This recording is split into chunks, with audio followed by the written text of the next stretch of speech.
Hey, bienvenue pour ce nouvel épisode.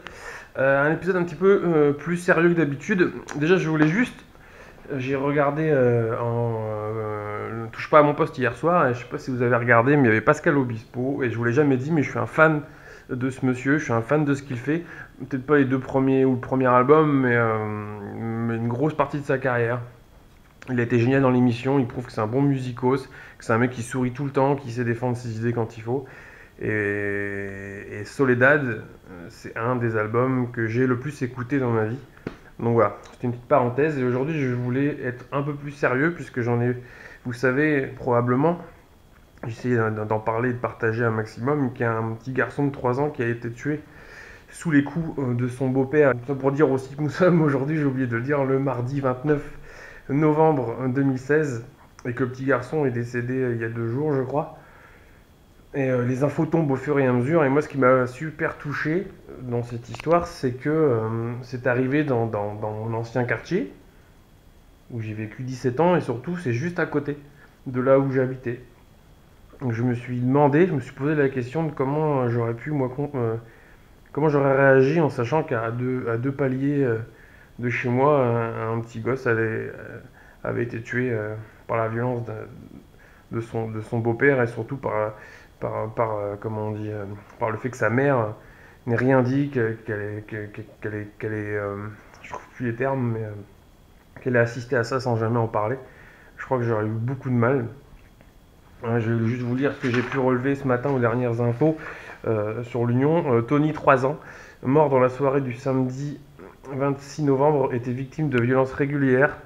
Après avoir été auditionné par le juge d'instruction ce lundi 28 novembre, la mère de l'enfant a été mise en examen pour non-assistance à personne en péril et non-dénonciation de mauvais traitements. Son compagnon, lui, a été écroué, ce qui paraît tout à fait normal, pour meurtre aggravé sur mineur de moins de 15 ans et pour violence habituelle sur mineur de moins de 15 ans. Et ce qui aussi me révolte, c'est que la jeune femme encourt 5 ans de prison. Son compagnon risque la réclusion à perpétuité, ce qui me semble normal pour un connard pareil, mais 5 ans pour la mère qui a rien dit. Son propre enfant, elle l'a laissé se faire massacrer sous ses yeux. Bon, je me suis juré de ne pas être trop mal poli sur cet épisode, mais la meuf, elle s'en tire avec 5 ans de prison. Donc avec les remises de peine, elle en fera 3. Le gamin, il est mort. 3 piges. Et, mais je comprends. En plus, pour moi qui ai habité dans ces immeubles-là, il n'y a aucune insonorité. C'est-à-dire que la personne d'en dessous, d'à côté, elle éternue ou je sais pas quoi, vous l'entendez. Et personne. Donc il y a des gens qui ont entendu. D'ailleurs, dans les commentaires, et même dans l'interview que j'ai pu voir des gens du quartier, les gens ont entendu, mais ils n'ont rien dit, n'ont rien fait. Pour moi, ils sont tout autant coupables que cette mère qui va prendre que 3 piges finalement, et ce gros bâtard qui va prendre 20 ans. Je suis désolé, mais ça me révolte. Et il y a cette autre histoire qu'on a suivie un petit peu. C'est la petite Fiona. Hein, je vous rappelle qu'ils l'ont tué, son beau-père a priori l'a tué. C'est les mêmes circonstances, à part qu'en plus, eux, ils ont caché le corps. Alors j'ai relevé ça. Ni la mère de Fiona, ni son beau-père n'ont permis de lever le voile sur les conditions de la mort et l'endroit où est enterrée la fillette.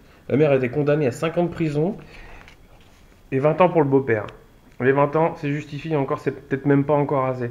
5 ans pour la mère, qui pareil n'a rien dit. Et en plus, il cache le corps. Donc déjà, tu dis pas où se trouve le corps, tu prends 10 piges dans la gueule en plus, pour moi. Ouais, 10 piges pour les deux. Je sais pas, c'est le strict minimum que déjà de dire où est enterré l'enfant. Et en plus, s'ils le disent pas, c'est qu'il y a une bonne raison, à mon avis. Et la meuf, elle a pris 5 ans. Excuse-moi, elle va faire 3 piges. Et sa fille est morte, un enfant est mort. Donc j'ai relevé 2-3 trucs vite fait parce que je veux pas être trop relou. Il existe aujourd'hui en France plus de 98 000 cas connus d'enfants en danger, c'est-à-dire 10% de plus qu'il y a 10 ans. Parmi eux, il y a 19 000 enfants sont victimes de maltraitance, 78 000 se trouvent dans des situations à risque. Et il faut savoir, alors là c'est le chiffre qui m'a mis sur le cul, c'est qu'il y a 600 à 700 décès imputables à de mauvais traitements infligés par les parents. Bon, moi je suis pas parent et je veux pas d'enfant, j'ai pas d'enfant et j'en veux pas, mais j'ai dans l'idée, dans mon imaginaire, dans ce qui est ancré en moi, c'est que quand t'es parent, déjà tu fais le choix de le garder, enfin, de le mettre au monde, il faut l'élever correctement, en prendre soin. Si après t'en veux plus, s'il te dérange, il y a quand même des choses à faire. On peut les confier à des organismes. Je sais pas, il y a des tas de trucs pour la protection de l'enfance, mais tu vas pas le tabasser, le mettre à mort. Enfin, voilà, ce qui m'a un peu énervé. Donc forcément aujourd'hui il y aura pas de blagounette, il y aura pas de blague, rien du tout. Je vais enchaîner sur deux trois trucs vite fait. Juste te dire que je suis pas encore au point pour le 1er décembre non plus. J'ai eu plein de trucs à faire, j'ai pas forcément envie de travailler sur les vidéos ou quoi. Donc le DVD, j'ai cherché dans toute ma ludothèque, on va dire, ou DVD tech ou autre. J'ai pas trouvé de film sur vraiment la maltraitance, mais il y a un film que je trouve sublime, même s'il est très dur, hein. C'est un film très dur à regarder, qui est assez long, puisque, encore une fois, j'ai rien préparé.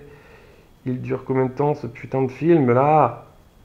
Ah, il y a tout, hein. Eh, les sous-titres, blablabla, blablabla, mais la durée du film, là, elle est où? Ah, j'ai trouvé, il dure 2h15. Ça s'appelle Sleepers. Je vous le mets là parce que à chaque fois on voit pas bien que je vous filme. Sleepers. Alors la distribution, c'est quand même Kevin Bacon, un acteur que je franchement kiffe. Robert De Niro. Il n'y a plus rien à dire non plus. Dustin Hoffman, Ring, Jason Patrick et Brad Pitt. C'est un film donc, qui s'appelle Sleepers. Et je vais pas vous faire le force. Si je vais vous faire le pitch. Suite à une plaisanterie, 4 copains commettent l'irréparable et sont placés dans une maison de redressement. Ils vont alors connaître un châtiment bien plus cruel que celui qu'ils méritaient. Des années plus tard, unis par un pacte, ils décident que l'heure de la vengeance a sonné. Tiré du récit autobiographique, cette effroyable histoire vraie réunit Robert De Niro, Brad Pitt, Dustin Hoffman, Jason Patrick, Kevin Bacon, Victorio Gassman, dirigé par le réalisateur de Rayman, Barry Levinson. C'est une tuerie ce film et c'est très dur. Donc c'est un petit peu sur des gamins qui n'avaient pas forcément mérité ça et qui en prennent plein la gueule. Ensuite, puisqu'on parle toujours un peu de musique, j'ai pas trouvé forcément des albums qui pourraient avoir un lien avec ce que j'ai raconté avant. Mais par contre, j'ai des albums avec des musiques tiro-toto d'ambiance. Et il y a notamment, voilà, je vais vous présenter, ça c'est une série qui s'appelle Musique de nuit. Donc moi j'ai les 4, j'en ai 4, je sais pas s'il y en a eu d'autres. Voilà, j'ai les 4. C'est Max le Star System, qui était un animateur de Fun Radio, qui faisait ses complis, donc il prend en fait des tas de morceaux d'Ennio Morricone ou autres, et qui met ça là, donc c'est des musiques de nuit, des musiques d'ambiance, et franchement il y en a un, c'est une tuerie, c'est Musique de nuit volume 2, celui-ci. Il y a une chanson de Lisa Gera, j'en ai déjà parlé parce que ça m'en était servi pour illustrer une petite vidéo que j'avais fait sur un tio qui était mort un peu trop tôt, parti trop tôt. Le morceau c'est voilà, Sanvin I Am Your Shadow de Lisa Gerrard, mais dessus il y a des tas de trucs. Il y a notamment Adagio for String de Samuel Barber. Donc je le redis, Adagio for String de Samuel Barber, allez voir, allez écouter ce que ça donne, c'est génial. Mais la méditation de Thaïs de Jules Massenet, c'est énorme. Cet album il est énorme, franchement. Il faut aimer les musiques enfin, c'est pas d'ambiance, hein, c'est un peu des musiques classiques ou autres. Et il y en a un avec le fameux Ennio Morricone. Alors, il me semble que. Ouais, c'est ça. Il était une fois dans l'Ouest. Donc, c'est Musique de nuit, volume 3, d'Ennio Morricone. Ouais, donc musique de nuit. Moi, j'en ai 4, je sais pas s'il y en a eu d'autres. Voilà, je vais pas faire plus long. On fait toujours le point sur Walking Dead. Sans spoiler, j'ai passé un bon moment hier. Petite frustration quand même, mais je me suis pas ennuyé. Je me suis pas ennuyé. Le rythme est quand même assez soutenu. Et après, les directions ne me plaisent pas forcément, mais bon, ce n'est que mon avis. Voilà, donc nous étions le mardi 29 novembre 2016. Et voilà, j'étais un peu vénère, un peu. Voilà. On peut pas toujours rigoler, hein.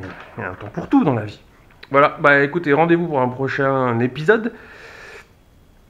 J'essaierai d'être prêt quand même pour le 1er décembre pour les retours des grosses vidéos avec un électron libre que moi je trouve super sympa, que j'ai commencé à travailler, mais il faut juste que je me motive et que j'arrête de jouer à Battlefield, surtout. Allez, la bise à tous ceux à tous ceux que je côtoie au quotidien, et puis plus généralement, comme on dit chez moi, la bise.